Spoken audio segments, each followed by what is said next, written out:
Bienvenue chers fidèles téléspectateurs et chers fidèles youtubeurs de Ozaré TV et de Urgence Magazine.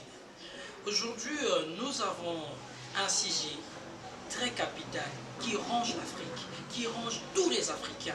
Et le sujet en question, c'est l'essai de vaccin de Covid-19 en Afrique. Exactement. Donc, toujours le mingi à propos du vaccin Oyo, américain, il faut tester à mon Afrique. Et tout le monde sait que pays Oyo, Pony, les RDC Congo, et les Congolais sont très choqués. En plus, une attention très élevée sur ces points. C'est pour cela, dans notre magazine Urgence, Tozo le Bilamolelo. Et j'allais aussi profiter de Prince Pungi. Vaccination, banda, to banda ko la vaccin et yaka buka polio nini to banda ekozo. Mais aujourd'hui, pourquoi seulement biso na Congo tozo po ya vaccin wana o américain bazo ya tester. De 1, ce qui total dans le monde entier côté baka ya coronavirus c'est makasi. Ce n'est pas en Afrique, c'est en Europe. Autour na Italie, France va souffrir makasi. Surtout que la Chine n'en parlons plus. Même les Américains, les États-Unis va souffrir. Mais Erosala bien vaccin na bangoana, bakende na ngona États-Unis, ba vacciner ba les États-Unis, ba vacciner ba la Chine parce que tout auto coup faible. Ba vacciner ba na Italie. Place tout monde il y a que le deuil. Matanga. En France, c'est le deuil. Mais pourquoi seulement en Afrique et en RDC? Pour ça, la commentaire même à propos de lobby il y a docteur Mouye, mais c'est vrai que c'est un virologue il y a Ebani, il y a Salim Ambouaminene, compte tenu il y a Ebola et tout consort. Mais nous avons on est bandé nous à l'introduction. Donc Congolais, c'est que tout comme une période où c'est une biso to simambo kana biso na maboko. Aussi moi na maboko linkolobaite ba aids nyos tout extérieur photo boya. Pourquoi tokoboya? Parce que banda kala bato ba soi-disant bato ba mira biso ba aids wana au contraire ba yende ko bebisa ba mboka na biso pona nini po baza na ba intérêt économique na bango. Et moi biso en tant que jeune et seigneur tout ça ni tout élément tout lutter contre eux. Ba vaccin wana eza eloko lelote. Eza eloko kala e banda depuis kala. Donc ba virus wana pesa biloko lelote eza biloko kala e bandi kala. À chaque fois, ils changent mon modèle, ils changent mon chimie dans la création. Donc ce sont de virus créés par un être humain. Et d'ailleurs, photo, il y a Moutouane, les autres net des alliés. Je crois prochainement pour ça. La preuve, on a surtout les alliés conçus uniquement pour détruire la population. L'Afrique sans les Africains. Pourquoi? Parce que pour la richesse des amakassi. Il y a un moment où les impérialistes pour briser la nation. Les vaccins sont aux zongi si on va me soutenir. Mais si on tali bien, pourquoi la population africaine, le peuple africain, précisément en RDC, au Congo, place pourquoi les jeunes ne réfléchissent pas bien? Pourquoi les gens ont du mal? Il y a au quota, un élément important, ils ont l'évolution à Mokili. Pourquoi? Parce que le vaccin, est depuis Kala. Et Kala, depuis Bisoto, ils ont détruire le cerveau. Mais Lelo, moi je suis très content parce que va comprendre, va comme éveiller. Réveil, Salemi, dans le continent, et c'est to l'embâter, to continuer ko percer, ko appuyer. Zolo mo était to luka to tsa mpandine ba msuba omi ko lobalo non docteur Muyembe aza virologue mo kwa yebani toko kotangisa ete ya nini na makambo eza likambo mayele te to intellectuel te ke eza métier na été eza likambo que moko eza en danger.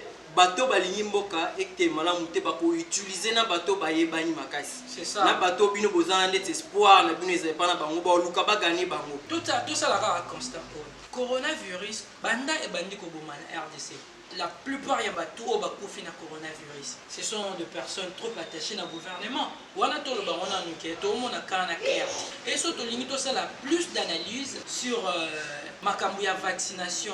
Tout le monde a que net les gens na Twitter Africa Tweet va tweeter 45 millions au banque mondiale va débloquer pour la RDC et puis 6 millions aux États-Unis, 6 millions de dollars États-Unis va débloquer pour la RDC et puis va sélectionner RDC candidat pour la vaccination. Et pourquoi tout ça? Pour la donner ma vaccin wana na sima apport wana ou comment? Je veux savoir, docteur Mouyembe, qu'est-ce qui est appris à docteur Mouyembe avec beaucoup de connaissances qu'il a, il y a quoi accepter vaccin wana baya kosala kaka test na mona Congo. Aussi longtemps, il y a beaucoup de pays qui souffrent de coronavirus. Oh ok, bah tu vas chaque jour. Pourquoi pas qui resala mon kuna? Mon cher, les gens ne peuvent comprendre. Tu ne faut pas que c'est politisé. Les complot planétaire. Donc, Batouana, Bazana Posta, il y a pour détruire, il y a pour réduire la population mondiale. Il peut sélectionner l'espace géographique au niveau de utiliser Maramouana. Afrique, et Simbité, il y a un vaccin bien. Chers frères, sœurs, peuple africain, le temps est venu. Réveillez-vous. Frères, sœurs congolais, le temps est venu. Réveillez-vous.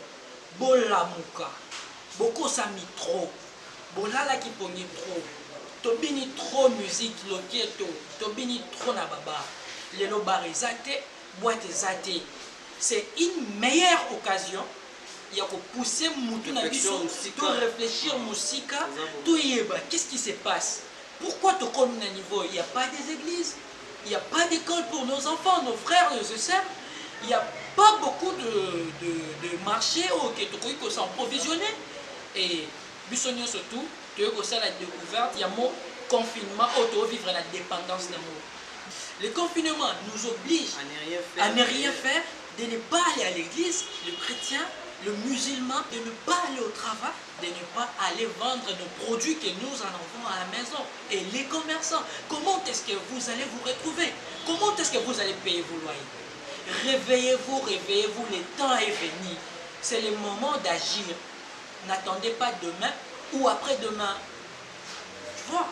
Alors, moi, s'il faudrait aussi dire quelque chose en dernier pour mes frères et sœurs africains, pour mes compatriotes, les combattants de la liberté panafricaine, il faudrait savoir une chose, que chaque génération, comme le disait Frantz Fanon, dans une relative opacité, a une mission. Et il faudrait accomplir cette mission. Et cette mission, pour notre époque, il faudrait amener le Congo plus loin. Car dit-on que le Congo, l'Afrique est la forme d'un revolver dont la gâchette est placée au Congo. Donc, démarcation, démarrage au Fungwamaya Congo et au Fungwamaya Afrique mobile. Donc, tenons-nous la main, soyons sages. On s'en fout à ta frontière na biso ya bango ba boyi biso to kekuna pona ba vaccin. Mboka na biso eza le pays où coule le lait le miel. Donc ya ngom tezo nourrir mokili. Donc soyons conscients, soyons éveillés. To la mukana poni ndenge ndeko achaba otsi. Ouais, comme nous sommes déjà à la fin de notre magazine Urgence, oyo tozo lobela mingi makambo etali réveil pe éveil ya peuple congolais na biso moko ba africain tolingaki tobakisa mingi boye na ndeko Prince Pungi, peuple congolais, peuple africain, la muka na Pungi to perdre temps na biso mingi na babar na baboîte kobina loketo. De perdre temps na biso mingi ya kokende na ba concert ko dépenser inutile. Kofinga la ba internet bandenge mo. Ndenge prince zoloba. C'est le moment. Le moment est venu. To lamuka, to construire mo. To lamuka, to investir na ba recherche scientifique. To investir na makambo o ezana bien. Il y a évolution, il y a pays, il y a continent.